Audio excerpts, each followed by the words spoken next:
In 12th standard bifocal electronic subject having the subject code as C2, the marks distribution is given like this over here.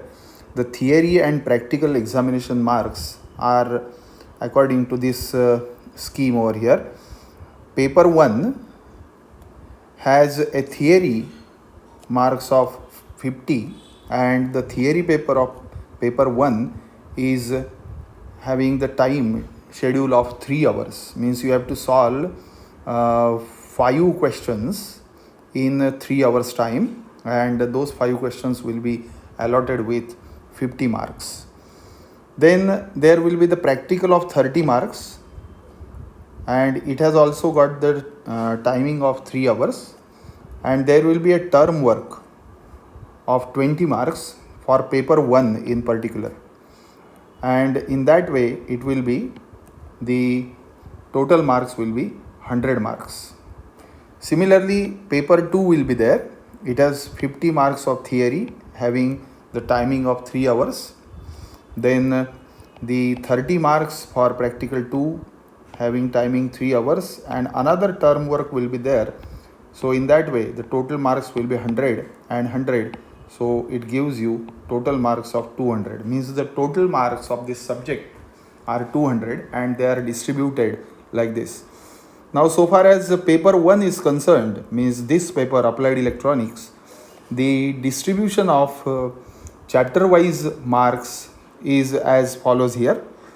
The instruments, the first chapter, that is laboratory instruments, is given with a maximum marks percentage of 15%, means out of 100% there will be just 15 marks, 15% will be covered from this first chapter.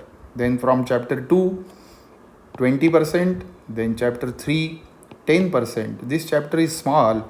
Chapter 3 is a very small chapter having just brief ideas about transducers, that is sensors. Then this fourth chapter is very long chapter and it has got the highest percentage of marks, it is 25. Then modern electronic communication is the fifth chapter. It is very long chapter, or I should say very long chapter, but the percentage of marks is just 10%. So whenever I will teach you about this fifth chapter in particular, I will suggest you to concentrate on particular topics so that those topics will be those topics are regularly covered in HSC board examination. So you will get maximum possible marks in that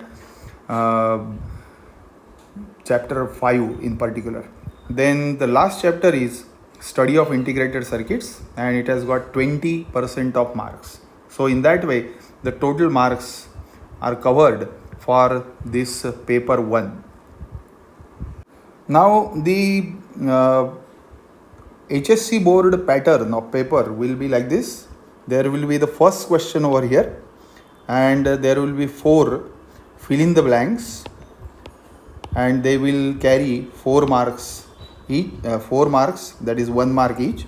Then there will be a sub question of question 1b and you have to attempt any 2 of the following out of these 3 questions. So it will carry 6 marks. So in all, question 1 will be of 10 marks. Similarly, question 2 will be of 10 marks, but here you have to attempt any 2 of the following 3 and it will carry 6 marks. Then question 2b will have the option of attempt any one of the following out of these 2 questions and it will carry 4 marks. So 4 marks. So this is actually 8. It is misprint. It is 4 marks. So you have to solve any one of these 2 questions. So it will be 4 marks. So here it will be 6 marks and here it will be 4 marks for question 2. So in all again there will be 10. So for question 3, question 4 and question 5, the same marking scheme is given over here. And the last thing is here, question 5. This question 5 has an entire OR given over here. So either you can solve this question 5 or this question 5. If you solve one part from this question 5 and another part from this question 5, in that case whichever question carries highest possible marks, those marks will be only counted in your total marks. So this way you will be able to cover the chapter, all the chapters, and the same distribution is for paper 2 as well.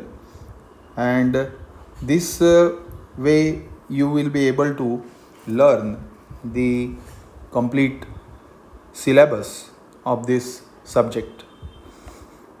To study this subject, you will require the notes, and those notes are available on our website, this website www.vsa.edu.in.